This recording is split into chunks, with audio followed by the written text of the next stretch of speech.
My name is Tang Bohu, and yes, the illustrious scholar, the poetic genius, had officially descended to the ranks of a lowly servant. Wago, they called me.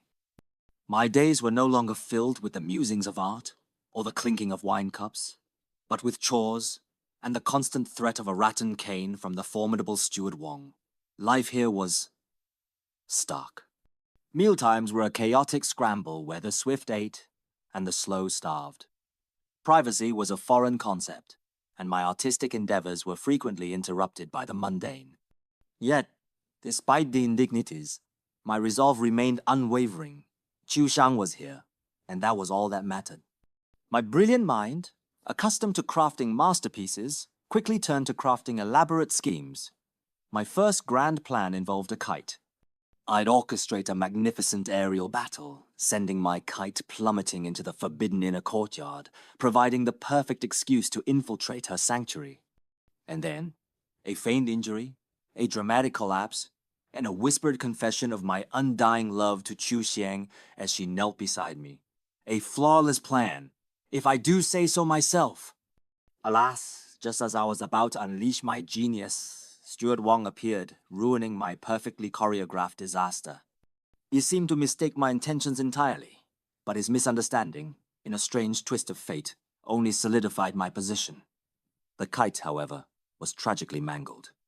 That evening, as I wrestled with the day's frustrations, I found myself cornered by Pomegranate, a maid whose affections, shall we say, were as boundless as they were misplaced.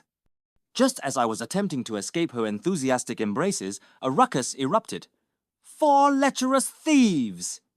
Opportunity knocked, and I, ever the quick-witted hero, slipped into their ranks, feigning solidarity, all the while intending to protect Qiu Xiang.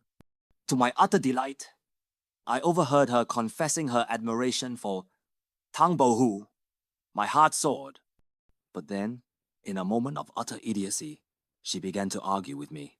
The disguised Wago, and before I knew it, a swift blow to the head plunged me into darkness. When I awoke, the thieves were incapacitated, thanks to none other than Madame Hua herself. Her martial arts were as sharp as her tongue. But then, a new problem arose. It seemed Madame Hua had an inexplicable aversion to anything associated with Tang Bohu. She was about to destroy a precious book of my calligraphy. To protect my work, and to, perhaps, subtly reveal my true identity, I confessed it was mine. What followed was a verbal sparring match of epic proportions, a testament to my unparalleled powers of persuasion. Not only did I escape punishment, but my wit so impressed her that I was elevated to the prestigious position of a tutor. My new role, however, came with a rather peculiar challenge. My 2 young pupils, Hua Wen and Hua Wu, were, well, let's just say their intelligence was not their strong suit. Yet, even they, with their limited capacities, soon succumbed to the irresistible charm of my brilliance. Then, in a stroke of sheer dramatic timing, their previous tutor met an untimely end due to a rather unfortunate accident.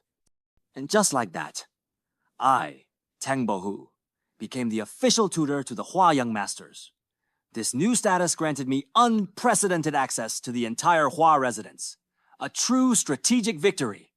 My reputation for genius began to spread within the manor, attracting a rather charming legion of female admirers.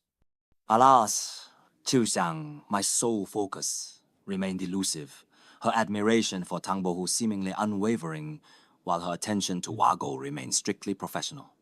Just when I thought my plans were progressing, my old friend Brother Zhu reappeared, having been mistaken for me due to his illicit sale of my artwork. He was hauled in, accused of being Tang Bohu. Through my cunning intervention, I saved his life, though he was promptly imprisoned. And then, a visit to his cell revealed Brother Zhu in a most uninhibited state.